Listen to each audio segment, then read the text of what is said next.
Thinking of নলেজের আজকের উপস্থাপনায় বিশ্বকবি রবীন্দ্রনাথ ঠাকুর রচিত ছোট গল্প ফেল।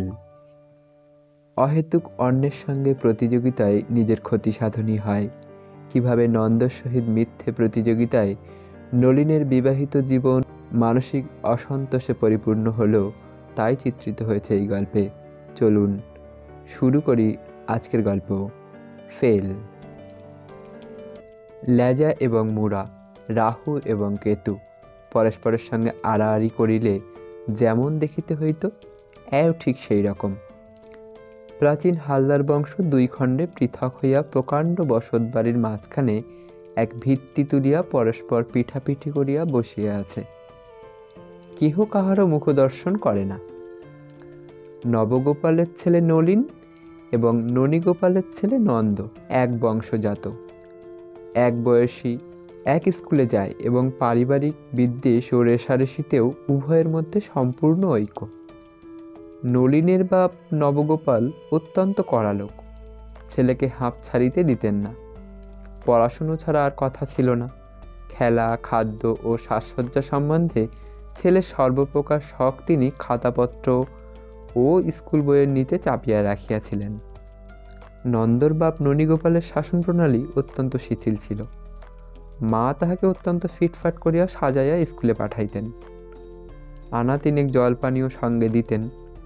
নন্দ ভাজা মশলা ও কুলপির বরফ, লাঠিম ও মার্বেল গুলিকা ইচ্ছামতো ভোগ বিতরণের দ্বারা যশস্বী হইয়া উঠিয়াছিল।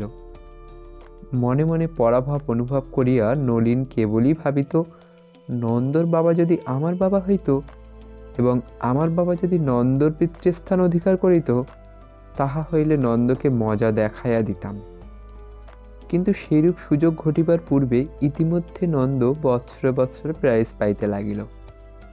নলিন রিক্ত হস্তে বাড়ি আসিয়া স্কুলের কর্তৃপক্ষদের নামে পক্ষপাতের অপবাদ দিতে লাগিল। বাপ তাহাকে অন্য স্কুলে দিলেন, বাড়িতে অন্য মাস্টার রাখিলেন, ঘুমের সময় হইতে 1 ঘণ্টা কাটিয়া পড়ার সময় যোগ করিলেন, কিন্তু ফলের তারতম্য হইল না। নন্দ পাশ করিতে করিতে বিয়ে উত্তীর্ণ হইয়া গেল। নলিন ফেল করিতে করিতে এন্ট্রান্স ক্লাসে জাঁতিকলের ইঁদুরের মতো আটকা পড়িয়া রহিল। এমন সময় তাহার পিতা তাহার প্রতি দয়া করিলেন, তিনি মরিলেন। 3 বৎসর মেয়াদ খাটিয়া এন্ট্রান্স ক্লাস হইতে তাহার মুক্তি হইল এবং স্বাধীন নলিন আংটি, বোতাম, ঘড়ির চেনে আদ্যপান্ত ঝকমক করিয়া নন্দকে নিরতিশয় নিষ্প্রভ করিয়া দিবার চেষ্টা করিতে লাগিল। এন্ট্রান্স ফেলের জুড়ি চৌঘুরী বিএ পাশের 1 ঘোড়ার গাড়িতে অনায়াসে ছাড়া যাইতে লাগিল। বিশ্ববিদ্যালয়ের ডিগ্রিওয়ালার ঘোড়ার সহিত সমান চালে চলিতে পারিল না। এদিকে নলিন এবং নন্দর বিবাহের জন্য পাত্রীর সন্ধান চলিতেছে। নলিনের প্রতিজ্ঞা, সে এমন কন্যা বিবাহ করিবে যাহার উপমা মেলা ভার। তাহার জুড়ি এবং তাহার স্ত্রীর কাছে নন্দকে হার মানিতে হইবে।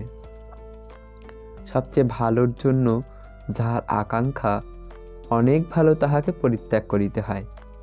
কাছাকাছি কোনো মেয়েকেই নলিন পছন্দ করিয়া খতম করিতে সাহস করিল না, পাছে আরও ভালো তাহাকে ফাঁকি দিয়া আর কাহারও ভাগ্যে জোটে। অবশেষে খবর পাওয়া গেল, রাওলপিন্ডিতে এক প্রবাসী বাঙালির এক পরমা সুন্দরী মেয়ে আছে। কাছের সুন্দরীর চেয়ে দূরের সুন্দরীকে বেশি লোভনীয় বলিয়া মনে হয়। নলিন মাতিয়া উঠিল। খরচপত্র দিয়া কন্যাকে কলিকাতায় আনানো হইল। কন্যাটি সুন্দরী বটে। নলিন কহিল, যিনি যাই করুন ফস করিয়া রাওলপিন্ডি ছাড়িয়া যাইবেন এমন সাধ্য কাহারও নাই। অন্তত এ কথা কেহ বলিতে পারিবেন না যে, এ মেয়ে তো আমরা পূর্বেই দেখিয়াছিলাম, পছন্দ হয় নাই বলিয়া সম্বন্ধ করি নাই। কথাবার্তা তো প্রায় এক প্রকার স্থির। পানপত্রের আয়োজন হইতেছে। এমন সময় একদিন রাতে দেখা গেল, ননীগোপালের বাড়ি হইতে বিচিত্র থালার উপর বিবিধ উপঢৌকান লইয়া দাসী চাকরের দল সার বাঁধিয়া চলিয়াছে। নলিন কহিল, দেখে এসো তো হে, ব্যাপারখানা কি? খবর আসিল, নন্দর ভাবি বধূর জন্য পানপত্র যাইতেছে। নলিন তৎক্ষণাৎ গুড়গুড়ি টানা বন্ধ করিয়া সচকিত হইয়া উঠিয়া বসিল, বলিল, খবর নিতে হচ্ছে তো। তৎক্ষণাৎ গাড়ি ভাড়া করিয়া ছড়ছড় শব্দে দুধ ছুটিল। বিপিন হাজরা ফিরিয়া আসিয়া কহিল, কলিকাতার মেয়ে, কিন্তু খাসা মেয়ে। নলিনের বুক দমিয়া গেল। কহিল, বলো কি হে? হাজরা কেবলমাত্র কহিল, খাসা মেয়ে। নলিন বলিল, এ তো দেখতে হচ্ছে। পারিষদ বলল, সে আর শক্তটা কি? বলিয়া তর্জনী ও অঙ্গুষ্ঠে একটা কাল্পনিক টাকা বাজাইয়া দিল। সুযোগ করিয়া নলিন মেয়ে দেখিল। যতই মনে হইল এ মেয়ে নন্দের জন্য একেবারে স্থির হইয়া গেছে, ততই বোধ হইতে লাগিল মেয়েটি রাওল পিণ্ডজাত চেয়ে ভালো দেখিতে। দ্বিধাপীড়িত হইয়া নলিন পারিষদকে জিজ্ঞাসা করিল, কেমন ঠেকছে হে? হাজরা কহিল, আগে আমাদের চোখে তো ভালোই ঠেকছে। নলিন কহিল, সে ভালো কি এ ভালো? হাজরা বলিল, এই ভালো। তখন নলিনের বোধ হইল ইহার চক্ষের পল্লব তাহার চেয়েও আরও একটু যেন ঘন, তাহার রংটা ইহার চেয়ে একটু যেন বেশি ফ্যাকাশে, ইহার গৌরবর্ণে একটু যেন হলদে আভায় সোনা মিশাই আছে। ইহাকে তো হাতছাড়া করা যায় না। নলিন বিমর্ষভাবে চিত হইয়া গুড়গুড়ি টানিতে টানিতে কহিল, ওহে হাজরা, কি করা যায় বলো তো? হাজরা বলিল, মহারাজ, শক্তটা কি? বলিয়া পুনশ্চ অঙ্গুষ্ঠে তর্জনীতে কাল্পনিক টাকা বাজাইয়া দিল। টাকাটা যখন সত্যই সশব্দে বাজিয়া উঠিল, তখন যথোচিত ফল হইতে বিলম্ব হইল না। কন্যার পিতা একটা অকারণ ছুতা করিয়া বরের পিতার সহিত তুমুল ঝগড়া বাঁধাইলেন। বরের পিতা বলিলেন, তোমার কন্যার সহিত আমার পুত্রের যদি বিবাহ দিই তবে ইত্যাদি ইত্যাদি। কন্যার পিতা আরও একগুণ অধিক করিয়া বলিলেন, তোমার পুত্রের সহিত আমার কন্যার যদি বিবাহ দিই তবে ইত্যাদি ইত্যাদি। অতঃপর আর বিলম্ব মাত্র না করিয়া নলিন নন্দকে ফাঁকি দিয়া শুভলগ্নে শুভ বিবাহ সত্বর সম্পন্ন করিয়া ফেলিল এবং হাসিতে হাসিতে হাজরাকে বলিল, বিয়ে পাশ করাতে একেই বলে। কি বলো হে হাজরা, এবারে আমাদের ও বাড়ির বড়বাবু ফেল। অনতিকাল পরেই ননীগোপালের বাড়িতে একদিন ঢাক ঢোল সানাই বাজিয়া উঠিল। নন্দর গায়ে হলুদ।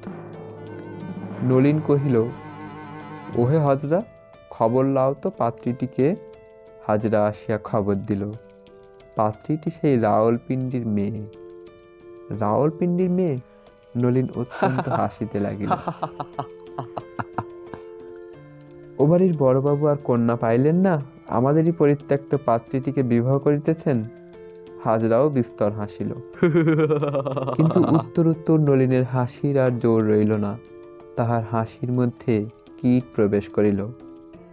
একটি ক্ষুদ্র সংশয় তীক্ষ্ণ স্বরে কানে কানে বলিতে লাগিল, আহা, হাতছাড়া হইয়া গেল, শেষকালে নন্দর কপালে জুটিল। ক্ষুদ্র সংশয় ক্রমশই রক্তস্ফীত জোঁকের মতো বড় হইয়া উঠিল। তাহার কণ্ঠস্বরও মোটা হইল। সে বলিল, এখন আর কোনো মতে ইহাকে পাওয়া যাইবে না, কিন্তু আসলে ইহাকেই দেখিতে ভালো, ভারী ঠকিয়াছ। অন্তঃপুরে নলিন যখন খাইতে গেল, তখন তাহার স্ত্রী ছোটখাটো সমস্ত খুঁত মস্ত হইয়া তাহাকে উপহাস করিতে লাগিল। মনে হইতে লাগিল স্ত্রীটা তাহাকে ভয়ানক ঠকাইয়াছে। রাওলপিণ্ডিতে যখন সম্বন্ধ হইতেছিল, তখন নলিন সেই কন্যার যে ফটো পাইয়াছিল সেইখানি বাহির করিয়া দেখিতে লাগিল। বাও বা, অপরূপ রূপমাধুরী, এমন লক্ষ্মীকে হাতে পায়ে ঠেলিয়াছি, আমি এত বড় গাধা। বিবাহ সন্ধ্যায় আলো জ্বালাইয়া বাজনা বাজাইয়া জুড়িতে চড়িয়া বর বাহির হইল। নলিন শুইয়া পড়িয়া গুড়গুড়ি হইতে যৎসামান্য সান্ত্বনা আকর্ষণের নিষ্ফল চেষ্টা করিতেছে। এমন সময়ে হাজরা প্রসন্ন বদনে হাসিতে হাসিতে আসিয়া নন্দকে লক্ষ্য করিয়া পরিহাস জমাইবার উপক্রম করিল। নলিন হাঁকিল, দারোয়ান। হাজরা তটস্থ হইয়া দারোয়ানকে ডাকিয়া দিল। বাবু হাজরাকে দেখা দিয়া কহিল, अभी इसको कान पकड़ के बाहर निकाल दो। এতক্ষণ শুনছিলেন বিশ্বকবি রবীন্দ্রনাথ ঠাকুর রচিত ছোট গল্প ফেল। গল্পটি মনোগ্রাহী হলে চ্যানেলটি সাবস্ক্রাইব করে পাশে থাকবেন। ধন্যবাদ।